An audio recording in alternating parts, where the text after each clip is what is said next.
It was supposed to be a light-hearted night on The Late Show with Stephen Colbert.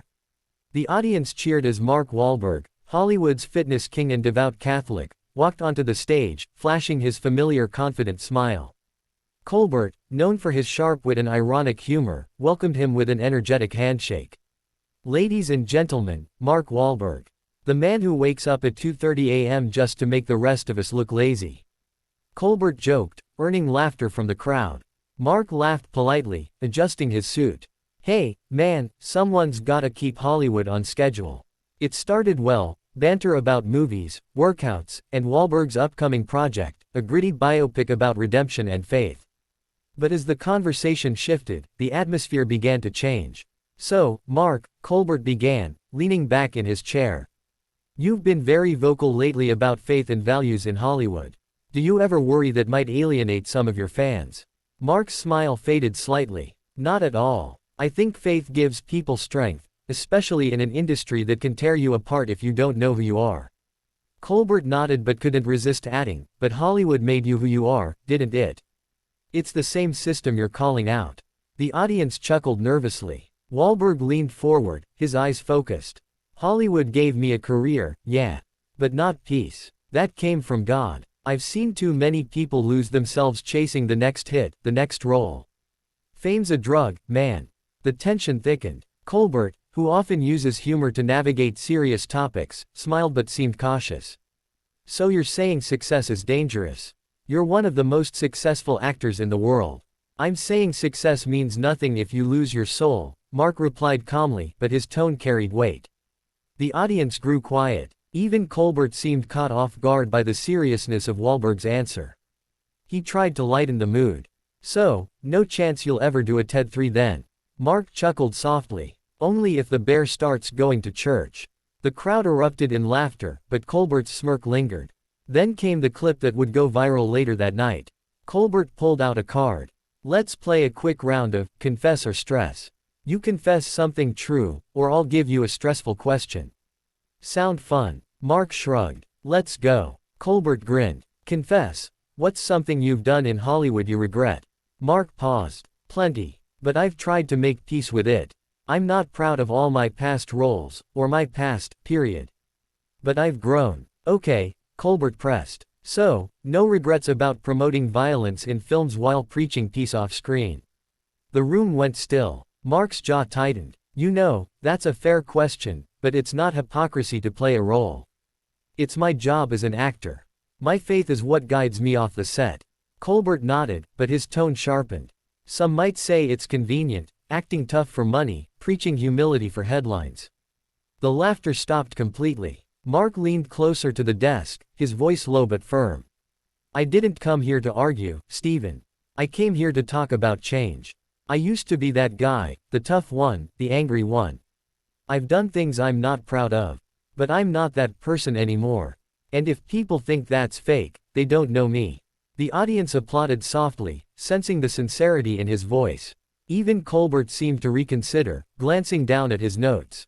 "Fair enough, Mark. That's pretty honest." Mark smiled again, but it was smaller this time. "Honesty's all we've got left in this business." Trying to recover, Colbert shifted to safer ground. "Let's talk about your daily schedule. People say you wake up before sunrise, pray, and hit the gym for hours. Is that true or just internet myth?" "Every bit true," Mark said, laughing again. "I start my day with prayer.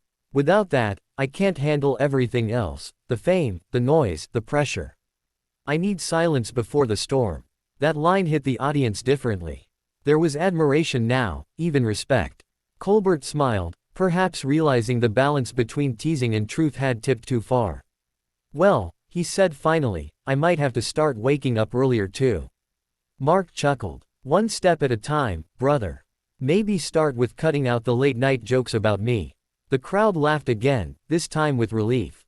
The segment wrapped up with a handshake that seemed more genuine than the first. Cameras faded to black. But backstage, witnesses said Mark and Stephen spoke privately for several minutes. Sources later claimed Colbert apologized if any question came off as disrespectful. Wahlberg reportedly told him, "It's all good, man. People need to hear the truth, even when it's uncomfortable." By morning, clips of the exchange were trending across social media.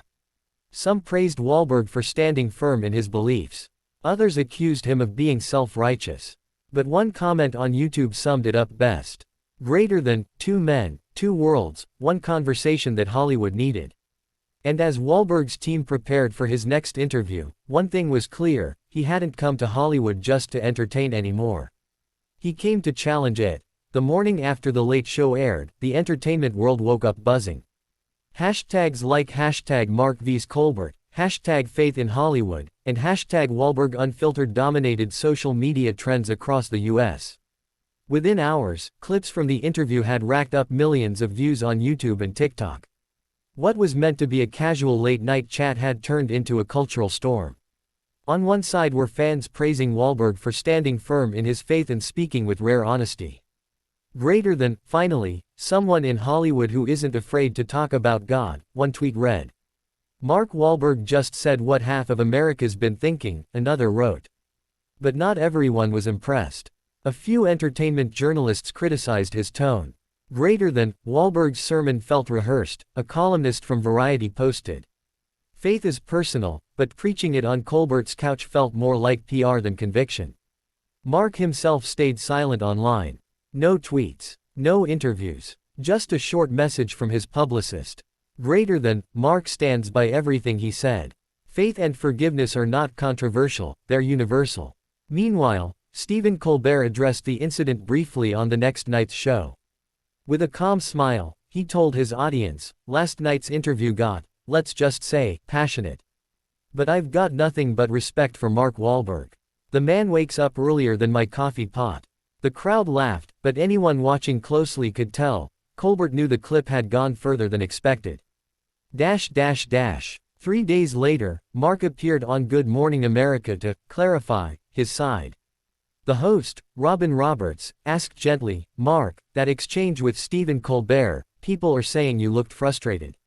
What was really going on? Mark leaned back, his tone peaceful but firm. Stephen's a good guy. He was doing his job, and I was doing mine. I'm not angry at him. But I think sometimes we forget that actors are human. I'm not trying to preach, I'm trying to live honestly. That's all. He smiled. And hey, if a few people found God because of that talk, I'm cool with that. That soundbite exploded across the internet. Clips of Wahlberg praying on set or talking about his transformation from street fighter to Hollywood A-lister resurfaced. Suddenly, the media wasn't mocking him, they were analyzing him.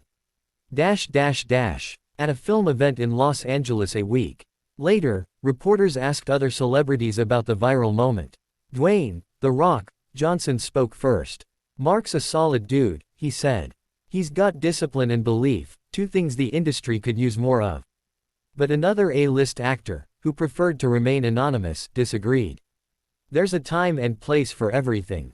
Late-night shows are for jokes, not sermons. Even fans outside Hollywood took sides.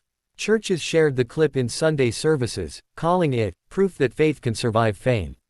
Meanwhile, secular critics accused Wahlberg of pushing religion into entertainment. Backstage in his trailer during filming of his new movie, Redemption Road, Mark watched the endless debates on his phone. His assistant, Tyler, handed him a bottle of water. Man, you really stirred the pot, Tyler said, shaking his head with a grin. Mark chuckled. Didn't mean to. I just said what I believe. Tyler nodded. Well, people either love you or hate you right now. There's no middle ground. That's fine, Mark replied calmly. I'm not here to please everyone. I'm here to live with purpose. He looked out the window toward the film set, where workers were resetting lights. Hollywood doesn't scare me anymore. I've been through worse. A few nights later, Colbert and Wahlberg met again, this time at a charity gala in New York. Cameras caught them shaking hands warmly. Reporters swarmed, but both men smiled as if nothing had ever happened.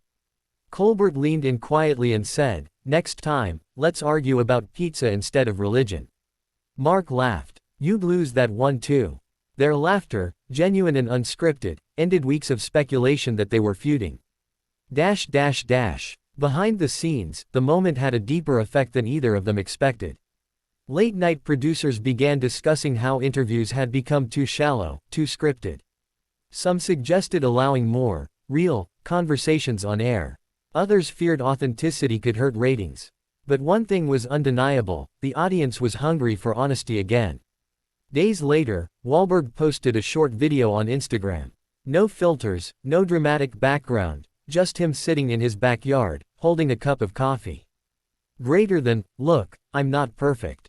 I've made mistakes, I've said dumb things, I've done dumb things. But if being open about faith and discipline offends people, so be it. I'll keep walking my path. And I'll keep praying, for everyone, even those who disagree with me. The video ended with his trademark grin. And yeah, Stephen, I'll save you a seat at church.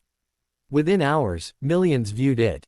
The comments section overflowed with support, laughter, and reflection. Even Colbert commented with a wink emoji and greater than, only if there's good coffee. Months later, when the full season of The Late Show was reviewed by critics, the Wahlberg episode stood out, not for controversy, but for its impact. One article from The Hollywood Reporter summed it up best. Greater than, in an era of polite promotion and rehearsed laughter, two men dared to have a real conversation on live television. And it changed the tone of talk shows forever. Mark Wahlberg had gone from Hollywood action hero to something deeper, a man who challenged a culture obsessed with image, by simply telling the truth. And whether people agreed or not, everyone could feel it. This wasn't just another celebrity moment. It was a turning point.